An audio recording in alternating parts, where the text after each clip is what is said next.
Now we unmuted. Now we unmuted. What's up, everybody? Welcome to Unmuted.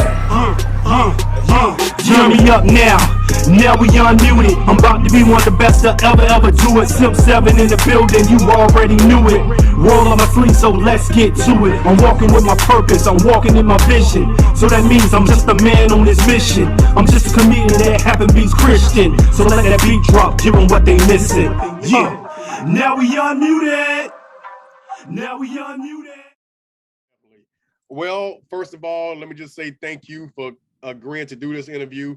We know that this is still heart-wrenching and very painful, but we want to let you know that we're here for you, and this is the reason why we're doing this, to help in any kind of way that we can to alleviate the pain, to help bring justice, put a smile on your family's face. That's what we're here for. So we have people viewing in, sharing the video, sharing the content. So, you know, we're here to show some love and to help you out, get your story out there. A lot of people know it, but a lot of people I found out don't know about this. Right. And so want to put this out there. So thank you for agreeing to do this. You doing okay today? I'm doing pretty good. That's good. That's good. Well, we're just going to dig on down into this. Those that are listening, like I said, like and comment, share the content, share the video, come on in. Put your hearts, comments in, ask your questions, because this is very serious. For those of you that don't know the story about Mr. Kendrick Johnson, on January the 11th, 2013, his body was found at Lowndes High School, which is located in Georgia. And his body was found in a gym mat, rolled up in a gym mat. You say, how can that happen? We want to know the same thing. Sources said that it was an accidental death, just a freak accident that he found himself inside there trying to reach for a shoe that was on the other side. But I know it's not any people that on here that are dumb. I'm not dumb, because they measured the hole and it said it was 19 inches wide. Well, they measured his, I apologize, his shoulders are 19 inches wide and the hole was like 14. That's 5 extra inches over. I know some people say size don't matter, but it's 5 inches. You'll feel that. Am I lying? Am I telling the truth, y'all? Am I lying? Am I telling the truth? You'll feel that as a 5. So please tell me, how in the world can a young man like that find himself inside of a mat? I say that is murder. I believe that it is murder. I don't believe that it was accident at all. But we have his mother here, and I want her to tell us what happened on that day. And I want to ask you, Ms. Johnson, first of all, thank you once again for coming on here to tell us about this story, the situation that happened to your son. On that day, that morning that he got up to go to school, was everything normal? It was just a normal day for us. It's a normal day. We got up. He ride with me to the bus stop, and then he get on the bus to go to the high school. We said our goodbyes, and it was just another normal day. Another normal day. So he didn't have any different attitudes, anything like overly excited or solemn or anything like that at all? No. Not at all. Well, when he went to school and you noticed that he didn't come back, how did you feel within the first hour that he didn't come back home? Well, the first hour, it was just like when his bus driver came through, because I wait for her to come back, because I was a school bus driver as well. Yes, and I wait for her to come back. And I asked her, I was like, Kendrick didn't ride the bus? She was like, no, but let me go back and make sure he's not on there, because he would always go to sleep. Yes, ma'am. And so she was like, no, he didn't get on. Was he supposed to? I was like, yeah, but he may have stayed at a basketball game. So, you know, we left and went on home. So I called my husband on my way home to ask him had he heard from Kendrick, because Kendrick would always let somebody know that he's staying at a basketball game. If he can't get in touch with me, he would get in contact with his father, because his father drove trucks. And if he couldn't get in contact with him, yes, ma'am, he would contact one of his older siblings, because he was the baby of the bunch. But nobody had heard from Kendrick. Now, it's quite normal to not worry after the first hour when your loved ones don't arrive home. I remember when my father used to go out to go grocery shopping, and he'll say he'll be back in such and such time, and I didn't see him come through that door. I'm like, okay, I'm hungry. first of all, let me just put that I was hungry. I'm like, Dad, listen, you taking a long time. This is before cell phones and everything was created or whatever. So I would sit there and wait and probably make maybe an hour or 2 hours back because the line was long or traffic was bad. He'll walk through those doors. So that's a normal feeling, not to feel, you know what I'm saying, any type of, you know, anxiety. But after you saw that he didn't come home for that whole night, where would you guys' minds at? My mind was at the point of something has most definitely happened to Kendrick, because Kendrick know on a school night, since he was the baby and he had his older siblings to protect him and all, he know to be in the house at 10 o'clock, not 10:01, not 10:02, 10 o'clock. Because I didn't play that. School nights, you be in on time. Right. So when you finally got the news of what happened, well, that morning before they found him, did you guys sleep any at night, or were you making phone calls all night long, or waiting for the police to come to the door or something? Or we kept calling backwards and forth to my husband, myself, and my kids, because we were all, you know, this is so out of the ordinary. So nobody slept, nobody, we just sat and really stared at one another, but nobody slept. So. Did anyone go out and try to look for him then, or you just basically just did the waiting game? That night, no. That night when Kendrick didn't come home, I got up after the police. The first thing the police said was, oh, he's probably just with some fast tail girl. And I was like, no, my children know I don't play that. So no, he's not with no fast tail girl. So the police officer then said, well, I go canvass the area, see if he just walking and taking his time coming home. And I was just like, yeah, you know, whatever. So I called my husband again. Then I said, well, I'm finna ride to the high school to see if he stayed at the basketball game and just walking home, because he didn't want to ride with nobody. Maybe he got mad about something. So I rode out to the high school, circled the high school a couple of times, and then I circled like some streets and stuff where I know he was familiar with. Maybe he walked and stuff, and still nothing. So, you know, it was just at that point of like a waiting game, you know. Right. Well, when you got the call from the school, how long did it take them to actually contact you that they found your son inside of this mat? No, see, so when morning came, I got up and I was at the schoolhouse at 8 o'clock. They never contacted me, period.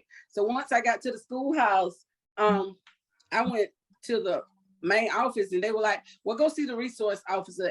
He knows what's going on with Kendrick. So I goes to see him and he's like, yeah, we already went to the classes and Kendrick didn't come to school. You can go ahead and go on home. If anything changed, we'll contact you. I'm like, go home. This is the last place my child was, and you telling me to go ahead and go home. So I was just like, So I went to see the guidance counselor, and I was talking with her about my daughter because she had to finish a test in order to get her diploma. So me and her talked, and I was just like, did you know that Kendrick was missing? He hadn't been home. He didn't come home from school yesterday. She was like, no, I hadn't heard. So she then proceeds to go to calling students out of class, asking them, you know, when was the last time they heard from Kendrick? So I'm sitting at her desk as me and her still talking about Kenyatta. And then as we get to talking about Kendrick, her phone rings and you can overhear, it was turned up so loud, you can hear the person say, we just found the body in the gym. And she was like, And I'm looking at her like, you're not gonna say one word that they just found my son. Wow. And she was just all trying to act like what I just heard on the phone wasn't said. And she just like politely just got up, still didn't say nothing, got up and went out the door and went to talking to other teachers and stuff, and still just let me sit in there, not knowing I done heard what somebody said on the phone. Right. So my sister was coming to get my best friend was coming to get my grandbaby from up there with all the commotion that had been going on. So she comes to get him, and the lady was like, do you want me to take him downstairs? I was like, no, my grandson don't know you, so no, I'm not gonna let you take him downstairs. So all the while I'm still in my heart, it's just pain. My heart is really literally outside my body. So I'm like, and she's still not gonna say nothing. So I walked downstairs, and then here come a gang of people walking behind me like.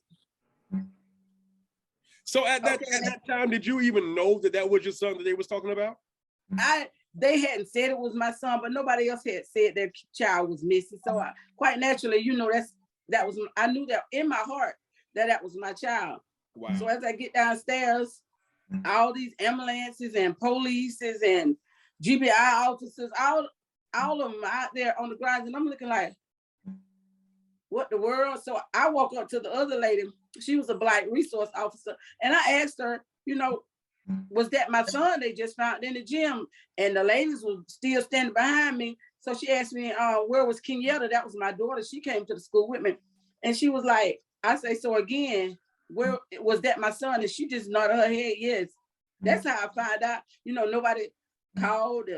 I was at the schoolhouse when they allegedly found him. Tell me that the school did not have the audacity to let you know that was your son, your child that you birthed for 9 months in that mat. They didn't say anything to you. No. And then once they took us upstairs to sit in this room because I just lost it after she nodded her head and said that was my child. So students were walking all across me. Students were walking by me crying. They never locked down that school. So they took us in this little room. They had to wheel me in because I was just out of it. To wheel me in this room at the high school. And I'm just sitting there for hours. And so, you know, I'm frantic. So I'm screaming and yelling. So the white police officer came in there. He was like, what are you yelling for? I was like, we don't even know if that's KJ. I was like, did anybody else call out here and say their child was missing? He was like, no. I said, does he have dreads? He was like, yes. I said, well, you know that's my child. So, you know, I was just. Right. You had every right to feel that way, to go off. And I can't believe that he came in there acting like that towards you. Yeah. He already knew. That's how they acted. Protocol.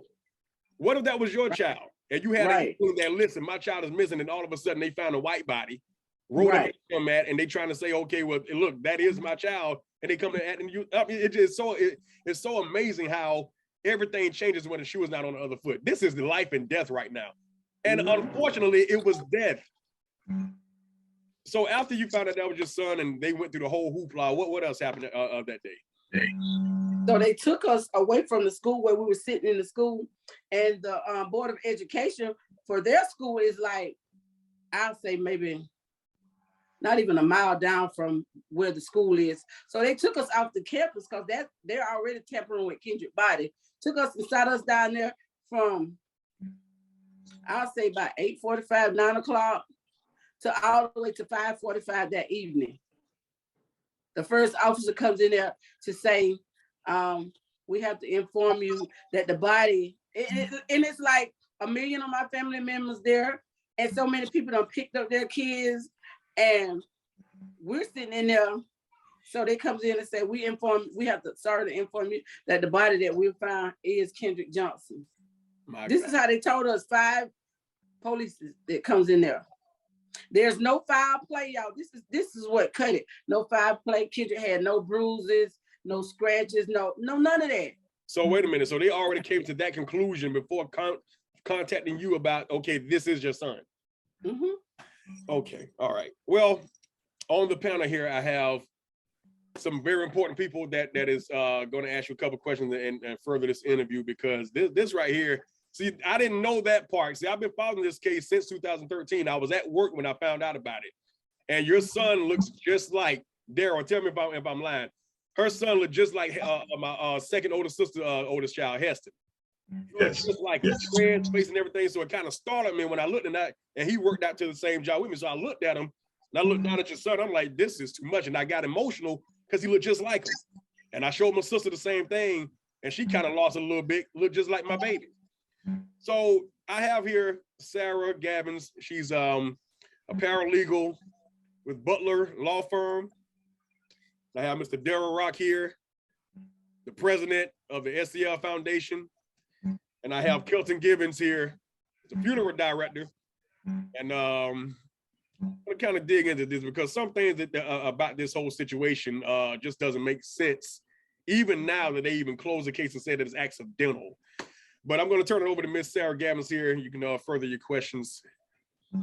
The main thing that concerned me was when I was reading up on the case online, one of the main things that I saw was that it said that they had already ruled your son's death and accident within 24 hours. of his body being found. Normally, that should not be, because when you find a body, something like that does not take 24 hours to rule. It takes weeks and it takes months, because there's a process that they have to go through to even say how that person died. So did they give you a reason as to why they were saying within 24 hours that it was an accident? No, this is how they operate when they're covering up in Valdosta. Right. This is just how they operate. They came out when they came and told us at 5:45 that it was just a freak accident. These are the shower words. Before you could even send him to have an autopsy done, you're calling it a freak accident.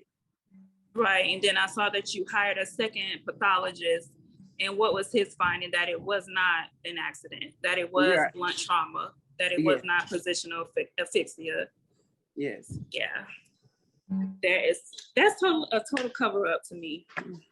If you really look out the whole case and how the investigators just did everything, they did everything out of line in the first place from the very beginning, because it should not have taken just 24 hours.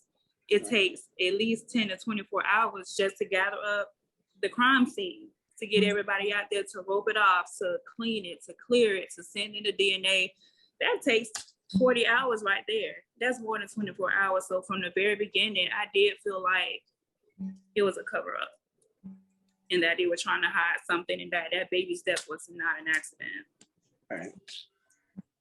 What's also crazy to me is the cameras. They also said that the cameras skipped. You got over 300 cameras on that school, and those cameras that was inside the gym decided to skip at the time that he walked into the gym. Didn't see anything else, but they came back on when they're rolling your son out of the gym. And there's an hour of the tape missing. Right. If that's not tampering, I don't know what else is. That's definitely tampering of evidence. Yeah. Well, they took your son to the coroner's. Well, they actually didn't call the coroner like they were supposed to, let him know right off rip what happened. And then your son's body gets to the funeral home. Nope. It didn't. It never went to the funeral home. It never did. They took it to a crime lab that's here in Valdosta that was not even operating. They were not even using that crime lab. So they continue to tamper with my son's body. My husband went in there. They would not let nobody identify Kendrick's body at that school. They brought my daughter one of the police officers' phone for her to look at a tennis shoe. How in the world do you identify Kendrick's body by a tennis shoe? When they made one pair of tennis shoes, quite naturally, they made 2 and 3 pair. Right. So that's the way they let us identify Kenyatta and my daughter and identify his body. So when my husband, he's a truck driver. He came in, we went to the news and we demanded Kendrick's body not leave Valdosta, Georgia until himself or me identify his body. So wait a minute, hold on, time out. Y'all didn't even identify the body before all this took place? Nothing? No. They did not want us. You son at all at the gym? They wouldn't allow you to see your son? No, they wouldn't let nobody in there in that gym. Wow. Okay, well, according to the reports, when they did get your son's body, his organs were removed. Doesn't sound right. Sound like foul play to me. Kendrick was not an organ donor, right? No, and if he had been, he was 17. They would still have to have my permission. So right. So Kelton Gibbons, he's a funeral director, and I know he deals with bodies and all. Kelton, is that a normal practice to remove someone's organs without having the consent on a minor? No, this is the first time I've ever even heard of something like this happening. It's just perplexing to me to hear, first of all, that someone was allowed to tamper with the body, because I'm still stuck on the fact that the body was taken to a crime lab that was not in use. and then the family was not able to identify the body all between this time. I mean, this is just so, I've just never heard of a case like this. And to be in 2013, I mean, we're not talking 1913, we're talking 2013, that this type of malpractice, this type of cover-up job, I mean, the dots don't even connect with the type of procedures that were taken by the police department, by whoever the medical examining body that was governing this, governing this case with his body. And I just don't understand. And to find out that his organs were taken out, that is just perplexing to me. My other question is, when the police department, or I guess when the first autopsy was done, what did they conclude in that first autopsy to you, the family, Ms. Johnson? They said it was positional asphyxiation. He fell into the mat and suffocated. And his heart stopped. And they just left it at that. They just left it at that. But they forgot to tell us that the mat beat him up and the mat broke his nose. They forgot to tell us all that. Trauma to the neck. Yeah. Right, because that's what I was waiting to hear about, because when you see his face on those pictures, how can a mat physically abuse a person's physical features in their face if they were suffocated? Because suffocation should just be around maybe the neck or being squeezed in the body, meaning that you can't breathe. But how can the mat beat him up, disfigure his face, all of that? How did that happen in the mat is the part I'm just so, it blows my mind. Disposition his body, because it said that one arm was up and the other arm was down by his side. That's impossible to even happen. And from what I can understand, from what I remember, isn't someone that was a person of interest in this case, weren't they connected to the police department, or they had family ties to the police department? Mm-hmm. Yes. Okay. Yeah, I figured, I remember the FBI agent. Okay, wow. The dad was an FBI agent. So that right there should already tell you that tampering took place based upon, connection. And that's sad. I want to ask you this, brother. You deal with bodies. You have them on your table. You guys go through the procedure, the embalming and all. Is it proper procedure to take someone's organs? And they claim that they were bad. They was badly, already decomposing, so they had to take them and discard them. And then fill it with newspaper. With newspaper and sawdust, for Christ's sake. I have never heard of this happening in my life. And just to correct something Scott said, I'm not a licensed funeral director. I've been working at a funeral home, for about 10 to 15 years, more than one. And so I've been an apprentice. Speaking into existence, I'm speaking blessings over your life. Right, there you go. I've been an apprentice at a funeral home for many years. But nonetheless, I have been involved with many cases that have come through the funeral home. And I've never seen a case where the organs were disposed of and taken out, and where newspaper and sawdust or any material was there to stuff the body, afterwards. I have never heard of that happening. So to me, that's another major malpractice that took place.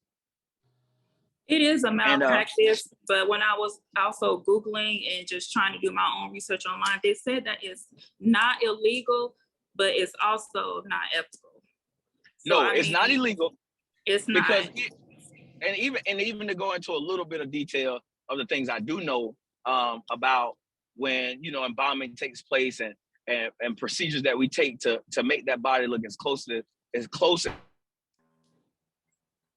before the person expired. There are procedures and things that we do that are to make that process happen. So just for example, you may see a person's when they pass away, their eyes begin to sink, so their eyes are sunk in. So you will see us fill the eyelid with cotton balls, or you may see us use eyelid caps, and that's to make the eyelids seem full And, you know, when you view the person, they, you know, their eyes actually seem like they're there. But most of the times those eyes have been sunken in. And there are some restorative arts things that funeral directors have done to bring people back. I mean, I've seen people that have had half of their faces shot off, and someone able to, with restorative arts material, bring that person back. I've seen that. And to make them look. Yeah. So that's not uncommon. That part is not uncommon. And it's not illegal to see that. But it's very much unethical to see somebody take someone's organs out of their body and then stuff their body with newspaper. That is very unethical. So, Ms. Jackson, when you guys had the funeral or the wake, did you guys notice anything different during the wake? Anything like, you know, there's somebody out, and I really don't even know if you guys had a wake or the, you know, had the casket open. I don't know that part. I kind of overlooked that by mistake. But what did y'all see anything different at that time? Well, I was just still out of it. Yeah, I know. As far as the wake being, all I did was really glance him, and he was so dark to the point that I just turned around. So that's something I can't. Yeah, and I know that came from the decomposition. Yeah, and I'm just no, I think a lot of that came from when they look like they throw a chemical on his face to make him turn so dark. Because when my husband went in there to view his body, he opened the drawer and he came out of. So they tried to help him decompose quicker than normally. Like I had a stillborn child, so I know what that looked like. This is something like they throw some kind of chemical on his face to make him where you could not identify him, period. Oh my goodness.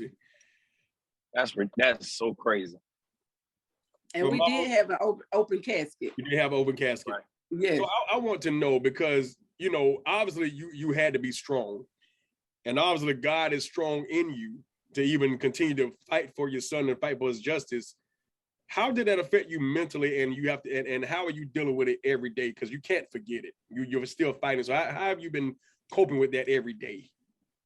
Oh, honey, it's just it's every second. It's a different me. So, and in life, we just existing. We're not even living no more. We're just existing because the pain is so unbearable. I mean, but you know, we got to fight. It's a time in your life. It's no need to continue to let them think that everything they do is okay. Wow. Yeah, we're real sorry that you have to deal with that every day. So we're going to do what we can, try to help alleviate that. Like I said, I talked to a few friends, and we're going to definitely bring that comedy show up there, make y'all laugh a little bit, and try to ease up a little bit. We know it's not going to take away all of it. God knows that just won't do it. Even when we get complete justice, you still lost a child. You still lost your son. You lost a close friend, you know? Yeah, there'll never be justice. It's accountability, because justice means my child being here with me. Right. Exactly. All right, Mr. Darrell Rock, take it away, brother. Well, first of all, good evening, Mrs. Johnson. This is my first time being able to speak with you. Just want to give you my condolences for the pain and anguish that you have experienced, to you and your family. Just let you know that we will continue to pray for you and your family, and hopes that justice will be presented to you all sooner than later. There's a lot to unpack in all of this. Where I want to visit with you, I know we talk about the organs, I know we talk about a lot of things that have not been properly represented in this case, but I just want to visit with you the assault that took place. How much of the evidence, how much time was focused on the assault that took place on your son? Can you kind of give me something? No, none of that was discussed. No, they said none of that happened. It didn't happen. Okay. All those bruises and stuff that was on Kendrick's face, they tried to say that it came from the mat. Came from the From him mat. being stuck in the mat so long. Yes, ma'am. So were questions such as this asked earlier on prior to Jim? Did your son, was there any reports that he was involved in any type of altercations with any other students prior to going into the gym? Anything reported that day? No. No. Did anybody recall him having these marks on his persons prior to the death investigation? No. Did you yourself see any of the markings or anything on him when you dropped him off that morning? No, none. But all of these things were presented on your son, and nobody spent any time to even discuss the assault that took place against your son. Let's be clear. There's no mat that can just beat your son up. That's not there. So we're going to leave that alone. I never. But we need to discuss and hone in on the assault that took place, because death came from some action. The action that they want to present is that he climbed into this hole to get a shoe or to retrieve something. They also want to make it seem as if almost that he committed some type of suicide, but they stop short of saying that because they know that's just too ridiculous. You'll believe anything we say, but we don't want you to, we're not going to say that. But we don't want to deal with the assault. Now, we do know that there was some persons of interest. Can you kind of clear up with me the relationship between the brothers that were mentioned and your son? Was there a relationship there, or was there some type of was there any type of bad blood before, or just what was that relationship? Do you know of? My son and the baby brother went to Lowndes Middle School together from 6th grade all the way up till he was killed. And they fought all during the middle school. You know how guys fight in the locker room. Yes. Those two never got along, and it just continued on until they were on the school bus and going to a Grayson High School playoff game or something, and they got into a real bad fight, I guess, on the school bus. So there's a history mm-hmm. with this particular family or this particular young man. Mm-hmm. So, Ms. Johnson, another question, and I please jump in, anybody who at the time that you feel that you need to say something. But were there any in the interview that you know of either one of the brothers? Did anybody ever look at their hands or their arms or anything on their person to see if they had any marks, bruises, or any type of discolorations to their hands, what have you, to see if it could be consistent with some of the disfigurement that happened to your son? No, I was told they kept the boys out of school. They first lawyered up, and they kept the boys out of school for maybe a week. I was told. I'm not sure. So no medical, there was nothing, no subpoenas or anything that forced them to come forth for a medical physician to look at them, to no part of the evidence that came out in court. Nothing was ever stated that any of those things happened with those young men. No. So in essence, this whole case, assault was never on the table for discussion. Never. Okay. That's something that you can probably bring up if you happen to try and reopen the case, is to go for assault. Try and, I know, what's the county again? I don't know how to pronounce it. Lowndes. Maybe change the venue of your case. Don't stay in Lowndes.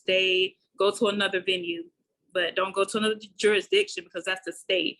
But change the venue. When you get to your lawyer and you get ready to reopen your case, just ask your lawyer, say, hey, can I file a motion with the court that I want to change the venue so that I can have a different set of people to hear this case? Don't let it stay here where it's so racial.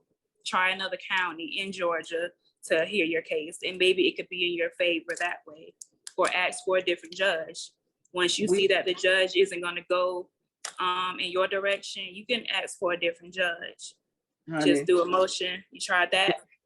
7 judges recused themselves here, and they had to bring up some old judge, he was racist, and some old retired judge to even be on the case. And our old attorney had changed the venue, but to, I want to say Cobb County, but they sent it right back to Lowndes County. So, and you know, they all connected, they all work together. So it's.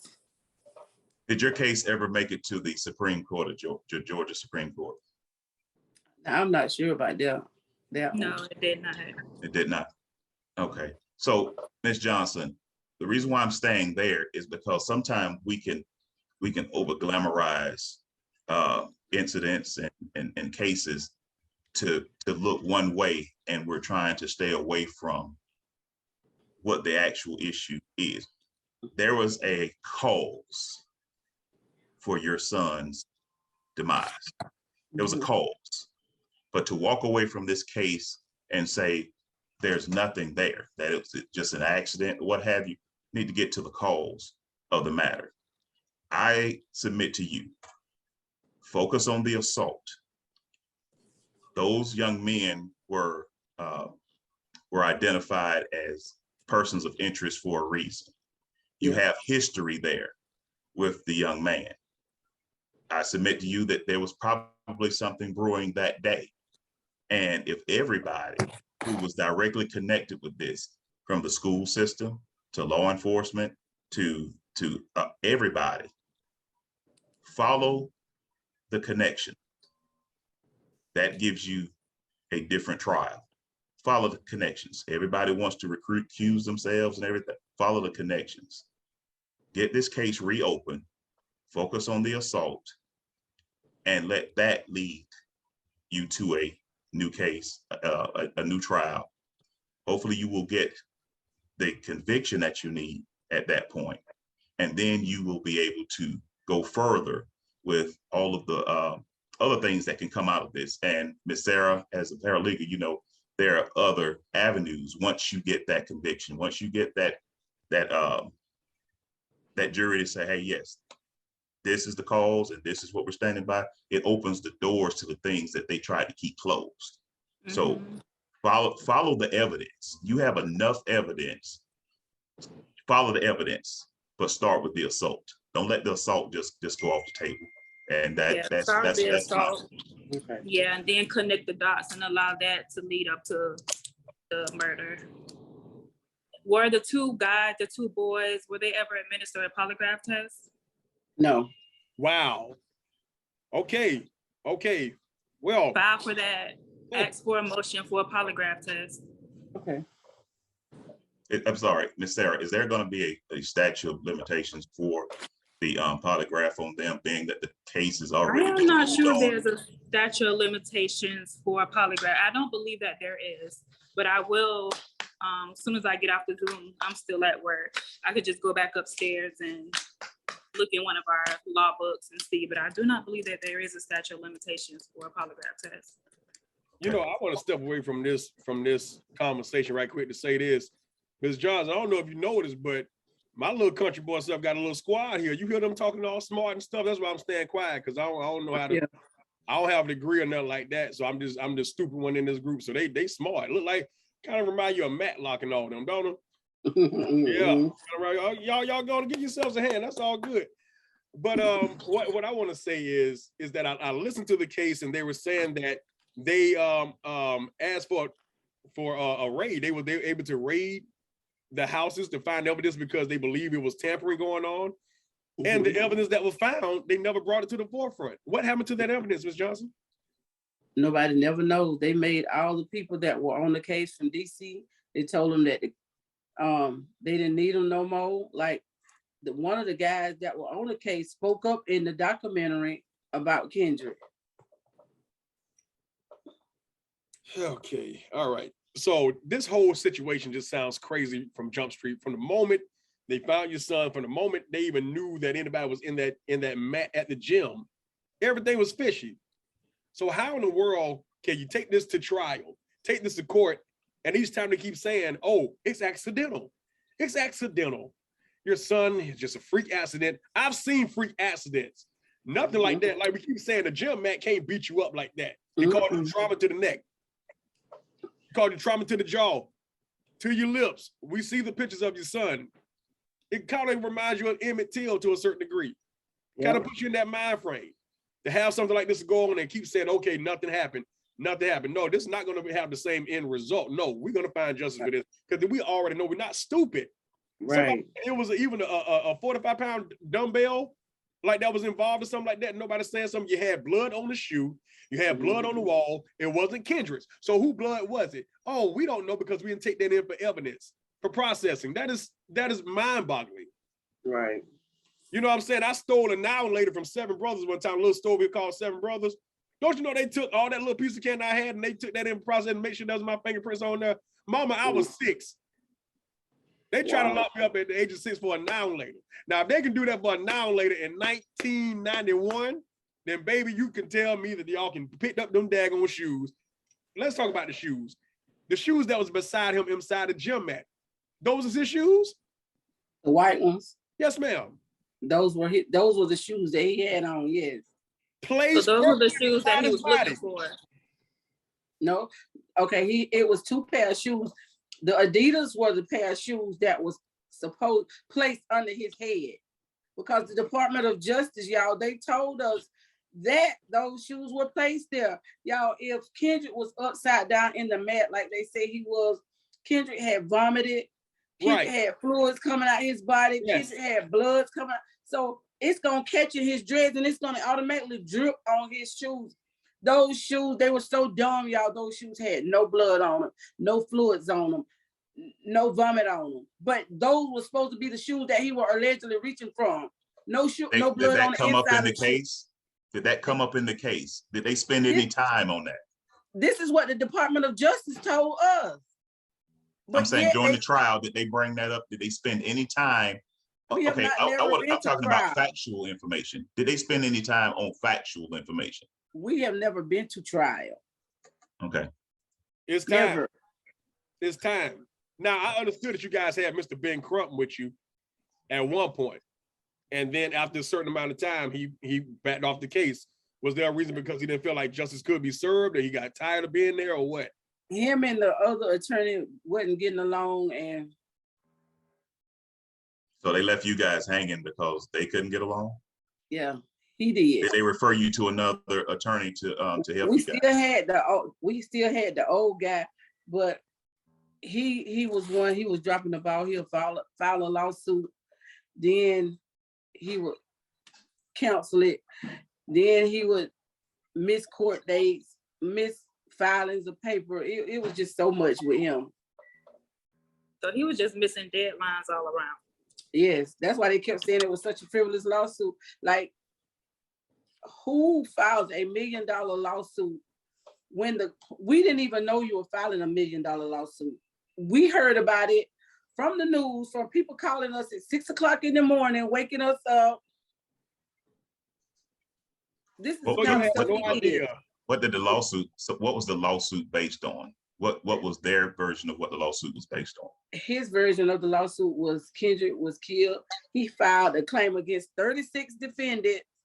Didn't have no motive outside of the 36 defendants he filed against. His one man. What makes it so crazy? We kept telling him to get other attorneys. That's how we had to wind up getting Ben Crump. It's one old man versus about 15 to 20. They had about 15 to 20 different attorneys versus one old man. We kept saying, you cannot beat all these people. But you was trying to make Kendrick case a Trayvon Martin case like Ben Crump had. This is what you thought was gonna be your, like I told you, get your ego out of this here. My child dead. We don't have time for these games. Right, right. Yeah, it was. Well, you had the case closed after the first try. Then you guys opened up. I know that you guys went up and y'all had rallies and you peacefully protested because you wanted answers. You want justice for what happened to your son. And they locked you, they arrested you all for the rally that y'all were holding hands. You wasn't causing any harm. You was protesting. Yeah, we stood in front of the courthouse doors and locked those doors. Wouldn't let nobody in or out. What did they charge you guys with? Disorderly conduct at the end of the day. And they held everybody else in jail overnight. They would not even give them a bond. I got a bond because my grandson had scheduled surgery for the next day. But they would not give the other 6 people that went to jail no bond. And their reasoning? They didn't have one. This is how Lowndes County operates. They don't give one. Wow. And the attorneys just allow them to do whatever they want to do. Were you being represented at that time? Yes, we had an attorney. And your Did attorney? you call the attorney? Yes, he was there when we went. Was he? I think he was. No, he was on the way to us when we went to jail. He knew about the civil disobedience and everything. Well, Ms. Johnson, if you don't mind, and Scott, if I may say, yeah, if you don't mind, at some point in time after this, I would like to speak with you on the sidebar, okay? Okay. And I have some other commentary that I would like to share with you, but Scott, please go ahead. Oh no, that's fine. That's awesome. Well, you sent me a flyer that you guys are going to have another rally for KJ, and the location will be the United States Capitol. Now if I come there, we ain't gonna do what they did to the Capitol like the mother folk had did. We ain't doing that. I'm too pretty to be in jail, Mom. I'm just gonna put that out there now. Anybody looking at the law officers, I'm coming there to peacefully protest to get justice for my new mama right here and for my little brother KJ. I'm trying to tell you, I ain't coming to mess up y'all Capitol. I'm too pretty. Okay. You sit in y'all jail to get touched on and stuff by them other boys. All right. Okay. I just want to put that out there. But the location is April the 8th, 12 p.m., Washington, D.C., the United States Capitol. All right. So those that are listening, those who want to be a part of that, it'll be Friday, April the 8th, 12 p.m., location, United States Capitol. If you don't have anything to do, or you missed out on Valentine's Day, this would be a great way to meet somebody, because I know going to be some fine sisters and brothers out there that you might want to meet. And that will automatically let you know they will fight for you. If they out there, they'll definitely fight for you. So I want to put that bit of information out there. But here's yes, I mean, it's always a time for love. What time is it? No, what time? 6:57. 12 p.m. 12 on the 8th? Yeah, 12 p.m. on the 8th. Yes. So here's what concerns me. After all this time, they go back and say accidental death, and they just close the case again. Did they go back and ask, I can't remember their names, but the young men that was involved at first, did they go back and ask them any more questions? I mean, they're well up in their 20s now, so they can answer on their own. They don't need daddy there. No, they didn't go back and ask no questions to nobody. Or as we know, he just came up with new theory lies. Yeah, and the new theory lines didn't make any sense either. It's like you still have, you go back and found all these files, 700 boxes, 700 files, yada, yada, yada. You got all that there. You read through them, and you still come up with accidental death. Not only that, you guys had a second autopsy done. You dug your son up, had him down here in Florida, and the man said there was trauma. I don't understand this. How can a man do that? That's where I'm stuck at. I want to go further in, but I'm still stuck here. What other explanation did they give you guys? He didn't. He said that he would not look at the second and third autopsy because they were paid for. But don't the first autopsy people, don't they get paid to do autopsy? Yes, they do. Okay, that's what I thought. Okay. So why did the court rule out what the second and the third pathologist said? Because theirs matched. They didn't even want to look at that. They said they were still going on what the first autopsy said. But you have two qualified expert witnesses saying the same thing. That overrules what the first one said. You definitely need to follow the evidence, and this case needs to be reopened on the facts of everything that's going on. You have polygraphs that weren't taken. You have evidence that hadn't even been presented, which has been held out, which is a violation of really your whole case, discovery, all of that. Am I right, Ms. Sarah? There's just some things that should have been presented that, I mean, they went into Breonna Taylor's house quicker than the information that you're getting. you know, for your case. I mean, it's just unfortunate that in 2022 that we're having to deal with such foolishness when it comes down to a country that's supposed to have everything in order, rights for everyone, and we're still having to play the games that certain people play. And your county is one that is just going across the country, showing up all over the place. But unfortunately, you had a whole group of people who conspired to hide what actually took place to save whoever the assailants were, because we're still talking about the assault. They will have a great life, just like the young lady that falsely accused them at the hill. Their conscience will get to them at some point in time, and then right before they have their other foot in the grave, they'll come back and say something. We don't have that much time. We're not going to wait that long for somebody to come forth and to be taken out for what they did. Follow the evidence, ma'am. Get the evidence that you know that's there. Get it in front of the right people, and let's get justice for Kendrick. Is there a different group of investigators that you can hire that are not a part of that particular county that you could have to look into your case to possibly go in your favor? Or does it have to stick with those people? Because those people, they're the same. They're going to rule the same thing regardless of how long they take. Because I remember Scott was saying 700 boxes and it took him, 15 months to view it? It was 17 boxes. 17 boxes. Mm-hmm. And it was 15 months for him to go through all of those boxes. Yep, and it still came out an accident.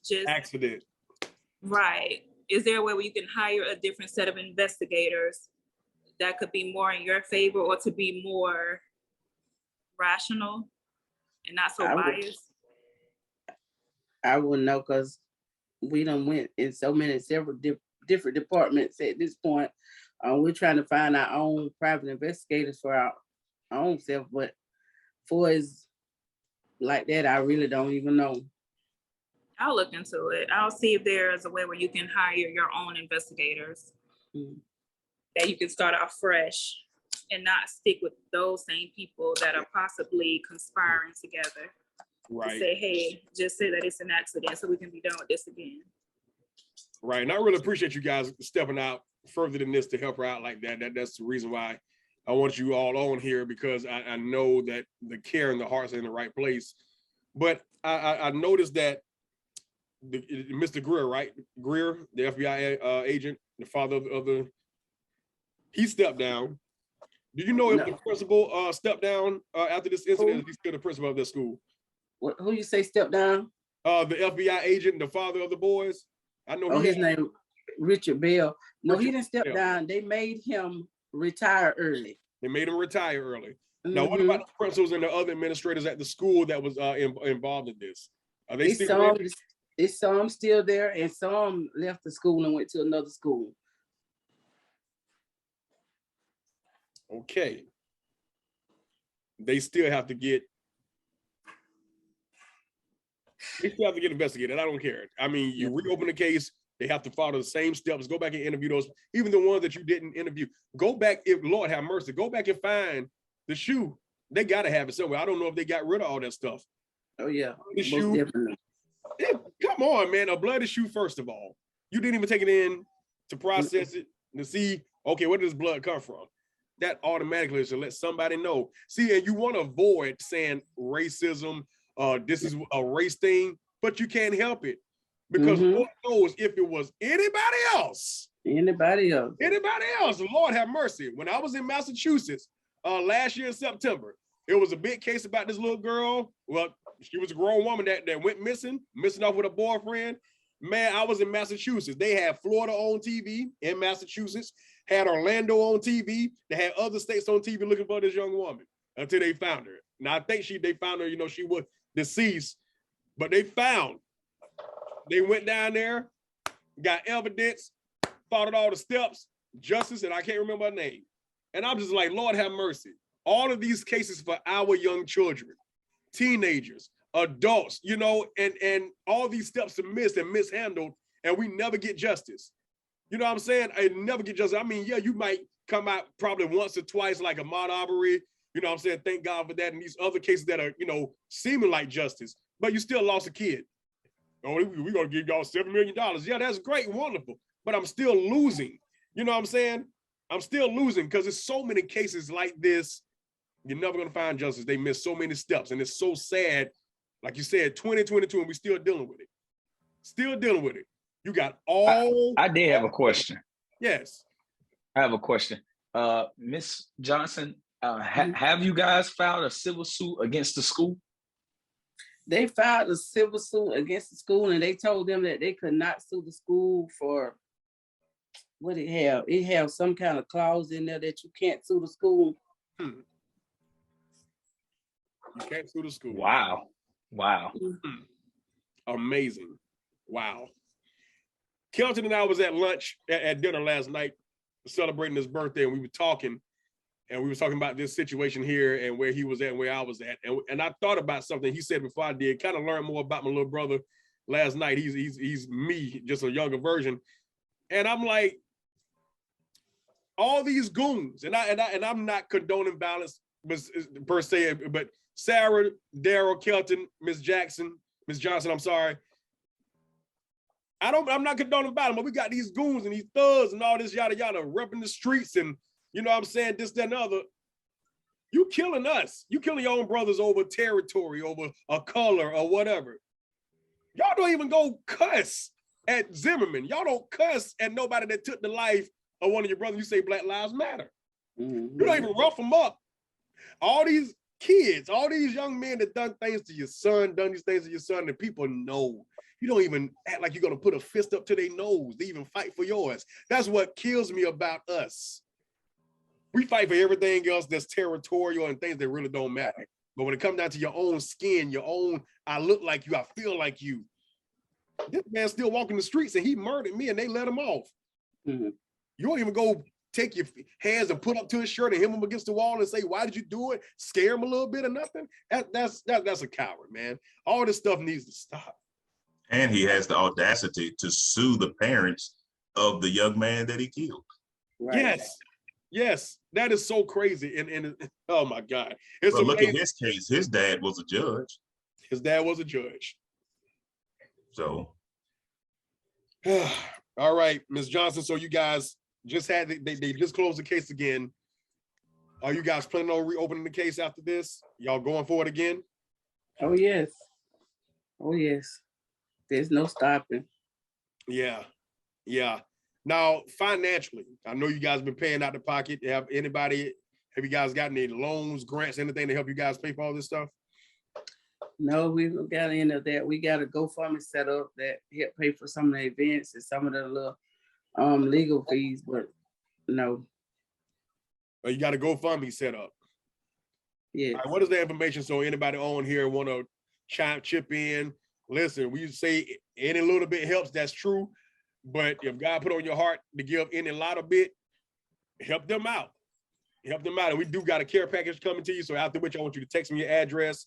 Going to send something to you. You know what I'm saying? To make sure you guys are okay, taken care of, put a little, you know, something on and go have a nice dinner or something like that or whatever, just to kind of get out and just kind of for 13 seconds. And I know you still got a lot to deal with, but that 13 seconds, I want to make it the best 13 seconds of your life. You know what I'm saying? Since this situation happened, I want to make sure you guys are good. But I want to ask you this, in the last case, what was the reason? What was the reason for the accidental? They're not trying, they look like they don't even care to say that he was murdered. And we know that he was. How did you feel when they said accidental the last time? For us living in this city all these years, I was just numb to the fact of we already knew what he was going to come back with. He stopped any really communication with us. He made like he's trying to communicate to us around us to like different people or the media trying to make himself look good, but you never, really communicated back to us no more. After you open the case and the guy sold us a confession tape, you really stopped dealing with us because we wasn't worried about, you said you made the young man confession tape be a lie from your office authenticating the tape, saying they did, but we know they really didn't. So we wouldn't help you prosecute him. You wasn't worried about prosecuting Kendrick's killer. You're worried about $1,000 that didn't come out of your pocket. Right, right. We want Kendrick killers prosecuted. So that's what we were focused at. You were like, well, we're not trying to follow up with him about, no, we didn't care about that. $1 don't matter when my child is dead in that grave. Right, right. Ms. Even Johnson. though in our hearts, and we let a lot of more people listen at that tape, we still are in the process. You know, it takes money for everything of getting that tape authenticated because we believe it's that young man on that tape. And what is he saying on that tape, Ms. Johnson, if you don't mind letting us know? That this shouldn't have happened to Kendrick Johnson. This shouldn't have happened to Kendrick. He didn't deserve this. We were young and dumb, and I wish we would have, and so I wish we hadn't have done this. And the guy was telling him, be quiet. He called his name. Well, then he kept saying, well, they're going to get us anyway. Yeah, that's right. That's right. That's right. There's been several others that have come out and said that, you know, they know what's up and they know who did it. Even some confessed, but it was all a hoax. Did it ever get your hopes up when you heard something like that somebody might have a lead or somebody might have said, okay, well, I did it or something like that? Did any of that take place? Did you feel like, okay, I finally got justice or something and then just got let down? When the first person told what happened to Kendrick, they got him. This is how they scared the people. They got him and locked him up for over a year. This is how they do him. Wouldn't give him a court date, wouldn't give him anything. That was the first person. So when he came back, when they knows about it. Mm-hmm. He told them exactly what happened to Kendrick. He even told some of Kendrick's friends what happened to Kendrick. But when they found out that he was trying to tell other people and tell them, they got him and locked him up for over a year. And when he got out, he recanted his story. They put him on probation just to keep that over his head. So when the second person came, he was one of the boys' friends to try to tell what happened. They got him and locked him up, said he was trespassing at somebody's house, locked him up for over a year for a trespassing warrant. And then the man went to say, oh, he's crazy. He don't know what he be talking about. He's on drugs and all that. The third person that brought us the confession tape, they went and got him and locked him up, said he was a known liar. How everybody? Make that make sense. How is something wrong with everybody that try to tell what happened to Kendrick? And these were white people, white guys. This is the stuff we get slapped with. The evidence is there. Mm-hmm. His son was murdered. It was no accident. Right. America, listen, I understand Ukraine and Russia and all like that, but there's been a war that's been going on over here for a very long time. And we're tired of it. We're tired of it. We're sick of it. And we want that war to end.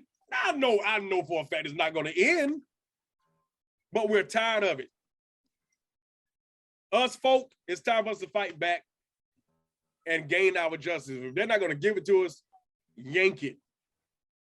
We go hard over money, over fame, over the next movie, who didn't put us in the movie, this, that, and the other. I look at all these documentaries on stuff, Monique and all them. But this right here, thank God for Miss Lewis that found it in her heart to do the documentary with you guys. How was that experience? Well, she just narrated it. She wasn't narrated, right. She just narrated. But she's awesome. We went to her house when they did it to put the documentary out. We went to her house. We had dinner with her. She's awesome, and we still stay in contact with her now. Right. She said that she's gonna make sure that she continue to fight this with you guys. She's not letting you go. Now, you know, with a situation like this, you are like, how can you find humor in something like this? Well, I tell you like this. Now, Miss Lewis.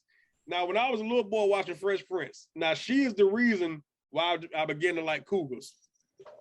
She was the reason, Miss Johnson, she was the reason. It was her loudmouth. She used to wear them black tights. When she come over there, Uncle Phil and all them be talking on Fresh Prince, she was the reason. Miss Lewis, if you listening, you are the reason that the cougar life was all over me as a young boy. that's That was Miss Lewis right there, Miss Johnson. Miss Lewis now. I'm trying to tell you, Miss Lewis. But it's so amazing that she, out of all people, got the heart to stick with you guys and help out. Have any other celebrities helped out? Because I know a couple of them was talking about it in the NBA and NFL. They was talking about it or whatever like that, but nobody really stepped up to say, "Hey, look, we're gonna financially back you. We're gonna help out." We got to do better, guys. We got to do better. Right there in Georgia, Atlanta Falcons. Hey, some of y'all could have done something. Could have said something. And I'm just so sorry that you guys got to deal with this, but justice will come. Justice is coming. You have us here that's going to help out, information, whatever we can do to make you guys get justice or put a smile on your face. We promise we're going to do that. Promise you that. So if there's any other questions you guys have before we end this, any questions from the viewers? Yes, ma'am. We were going to mention it earlier, but what's the wording for the GoFundMe account? Under Kendrick? Justice for Kendrick Johnson. Or it may be Justice for KJ. It's one of the two. I got to. Is it together or is it separated? It's together. Justice for. I think it's for KJ. KJ. It should pull up a link with the Viking basketball, what he got on the picture. He'll be holding up a basketball. That's what I want to ask you. It was said that he was very good at basketball and football. How good was he? He was good. Yeah. And I know with that brings a lot of jealousy with other kids. And I know they say it was a girl involved and all. And like they went back and traced back calls and they didn't have any type of communication at all. I know when we talked, you kind of thought that it might be a young woman. What do you say about that? Anybody reached out to her or asked any questions, anything to her, or see what some of her friends got in contact with me recently. It's just a lot, you can't say, but right. Yeah. Okay. Well. And what's her nationality?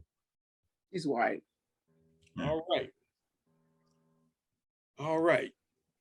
So the barrier is there for sure. You can't hide it. You can't run away from it. America Unmuted wants to let you know that we will not sleep. We will not eat. And I'm not talking about physically until justice is definitely served for this young man. This mother has suffered. The family has suffered. Her husband has suffered. And you said you guys are just existing and you're not living. Right. That's no way for anyone to live at all. That's no way for anyone to live. We want you all to live.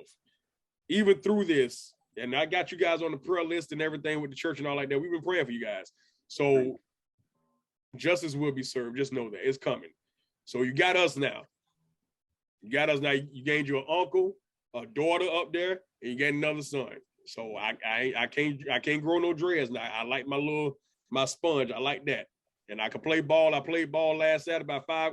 I got a mentoring program that we have here. And a lot of kids came up and I was out there playing ball. Now I might not be as good as Kendrick was, but I can shoot a little bit. So you can lean on me, cry, however, I'm here. And I mean that. Thank you. I mean that.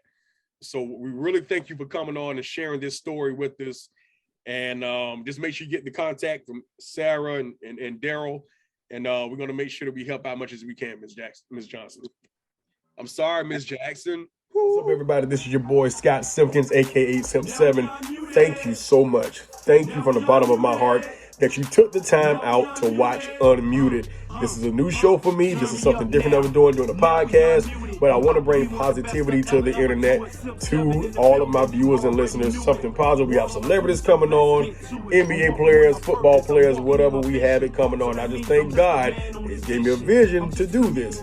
Listen, if you like what you hear and if you like what you see, subscribe right down there. Go ahead, tap that little button down there, tap it. There you go, and subscribe, become part of the Unmuted family. Listen, there's no big I's and little U's. If you want to interview and come on and tell your story so you can help somebody else, put a smile on somebody else's face and laugh a little bit and enjoy yourself, hit me up and I will bring you on and we'll talk about anything.